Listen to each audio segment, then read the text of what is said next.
अनुत्तरो धम्मवरम् अदेशयि इदं बुद्धे रचनं परितं एतेन सस्तेन सुवर्तियोत्। इस जगह का परिवेश कुछ ऐसा है कि मुझे कुमार विश्वास की वो पंक्तियां बहुत ही प्रासंगिक लग रही हैं कि यस देह रही जीवित भू पर हर भीम भयंकर चला गया, सुकरात अरस्तु बचे रहे पर शिष्य सिकंदर चला गया, चाणक्य अभी तक प्रासंगिक पर शिष्य धुरंधर चला गया, संत बुद्ध गृह त्यागी थे पर धरा और अंबर में है। यानी कि इतने सारे शक्तिशाली राजाओं महाराजाओं आक्रांताओं जिससे धरती कांपती थी, जिनके पूरे डंका बजते थे, उन सारे लोगों के पद चिन्ह शेष हो गए। और उसके बावजूद एक गृह त्यागी व्यक्ति भगवान बुद्ध, जिसने सब कुछ अपना सारा साम्राज्य त्याग दिया और जीवन भर एकांतवाद का प्रवचन करता रहा, अहिंसा का प्रवचन करता रहा, लेकिन आप उसकी तरफ खींचते हैं और ये वो जगह है। अलेक्जेंडर कनिंघम ने जब इसको एक्सकेवेट किया तो ये सारी चीज़ें यहाँ पे मौजूद हैं। आप सामने अगर आप देखना चाहें तो सिंगल स्टोन से बना हुआ एशियाटिक लायन आप देख सकते हैं। और ये जगह कोल्हुआ का भगवान बुद्ध का वही पार्क है जो वैशाली में स्थित है। और ऐसी मान्यता है कि वैशाली भगवान बुद्ध के लिए बहुत ही प्रिय जगह था। वैशाली दुनिया का सबसे पहला डेमोक्रेटिक प्लेस था, सबसे पहला गणतांत्रिक संगठन था, राज्य था। और ये लिच्छवियों के द्वारा शासित था और इनका गणराज्य, इनका संविधान कुछ इस कदर था, सुगम था, कुछ इस कदर बनाया गया था कि अधिकांश लोग इधर के जो गुजरते थे उनसे बहुत प्रभावित थे। बहुत ही शांति प्रिय लोग थे, बहुत ही करीने से रहते थे और बहुत ही संगठन इनका मजबूत था। और इसलिए भगवान बुद्ध ऐसा माना जाता है कि इस जगह पे एक अच्छा समय यहाँ पे बिताया है। और यही कारण है कि यहाँ पे दूर दराज से जो बुद्धिस्ट लोग हैं यहाँ पे आते हैं और इस धरती को बहुत ही पवित्र समझ के उसका आशीर्वाद लेते हैं। तो ये वही जगह है। तो आप ऐसा कह सकते हैं कि भगवान बुद्ध जब यहाँ पे इतना आते होंगे तो निश्चित तौर पे लिच्छवियों के इस शासन से, इस गणतंत्र से बहुत ही प्रभावित थे।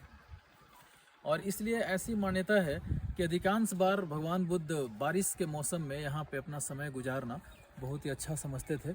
और ऐसी मान्यता है कि जब भगवान बुद्ध जब जीर्णोवस्था को प्राप्त हुए, जब बुजुर्ग हुए, तो जब इसी जगह से जब गुजर रहे थे तो उनके शिष्य, उनके सबसे परम शिष्य, सबसे नज़दीकी शिष्य आनंद को शक हुआ कि भगवान बुद्ध अब निर्वाण के लिए तैयारी कर चुके हैं। और इसलिए सारे लोगों को उन्होंने आगाह किया कि भगवान बुद्ध से एक अंतिम महाउपदेश लिया जाए।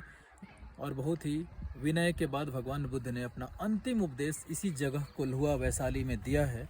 और इसलिए ये जगह बहुत खास है। और इसके बाद भगवान बुद्ध यहाँ से प्रस्थान कर चुके हैं। तो ये जगह बहुत ही विशेष हो जाता है कि ये जगह कभी इस प्रदेश का, लिच्छवियों का कभी राजधानी हुआ करता था। और इस मिट्टी में आप ऐसा कह सकते हैं कि एक पवित्रता है, क्योंकि भगवान बुद्ध कभी इस जगह पे चले हैं। और आप देख सकते हैं कि ये सारे जो चीज़ें हैं, जो सारे आप स्ट्रक्चर्स देख रहे हैं, ये सारे ईंट के छोटे छोटे स्ट्रक्चर देख रहे हैं, ये सारे करीब करीब 250 BC के हैं, जो कि एक्सकेवेशन के बाद निकले हैं। और एक आम आदमी के लिए, या सिर्फ अगर आप एक फिलोसफर या एक सिर्फ विजिटर के दृष्टि से देखें तो ये आपके लिए एक ईंट का शिला पत्थर हो सकता है, एक शिला हो सकता है। लेकिन जो इस चीज़ को जानते हैं, जो स्पिरिचुअलिटी को जानते हैं, जो भगवान बुद्ध में आस्था रखते हैं, और जो मैं कहता हूँ कि तमाम रूढ़िवादिता से ऊब कर जब एक बृहद पिक्चर की ओर देखना चाहते हैं, जब जीवन और मरण के बियॉन्ड कुछ देखना चाहते हैं, तो ये शिला नहीं बल्कि शिलालेख बन जाता है। और इसलिए संवाद, ये मैसेज भगवान बुद्ध से जुड़ने का, ये एक ऐसा जगह है जहाँ की दुनिया के सारे बुद्धिस्ट यहाँ पे आना चाहते हैं। और ऐसा बोला जाता है कि ऊर्जा का कभी क्षय नहीं होता है। और इसलिए भगवान बुद्ध अगर इस धरती पे चले होंगे तो निश्चित ही उनके पाँव के कुछ पवित्र धूल यहाँ पड़े होंगे। और ऐसा माना जाता है ये जो यहाँ पे स्तूपा है, ये रेलिक स्तूपा है, एसेज हैं उनके रिमेनिंग, कुछ यहाँ पे डाला गया है। इसलिए जगह बहुत ही ख़ास है। अगर आप उससे थोड़ा जुड़ना चाहते हैं, अगर आप इस चीज़ में विश्वास करते हैं कि कहीं ना कहीं एनर्जी मौजूद रहता है, कहीं ना कहीं एनर्जी का क्षय नहीं होता है बल्कि रूपांतरित होता है, तो आप इस जगह पे आएँ। और यहाँ पे जैसा कि आप देख सकते हैं, ये मेडिटेशन का एक अद्भुत प्लेस है, बहुत ही पवित्र जगह है। और ऐसी मान्यता है कि इससे कुछ ही दूर पे, 2.5-3 किलोमीटर के दूर पे, जैन के लास्ट जो तीर्थंकर थे हमारे, उनका भी जन्म हुआ था। तो वो भी बहुत देखने लायक जगह है। लेकिन लिच्छवियों का ये जो गणराज्य था, जहाँ कभी आम्रपाली एक मैं समझता हूँ कि आप सभी परिचित हैं, जिनकी खूबसूरती से दुनिया परिचित थी, लेकिन जब वो भगवान बुद्ध के संपर्क में आई तो एक बुद्धिस्ट मॉन्क बन गई, और तब जाकर आम्रपाली दुनिया के सामने एक अलग चित्रण पेश करते हुए वैशाली को रिप्रेजेंट भी करती है।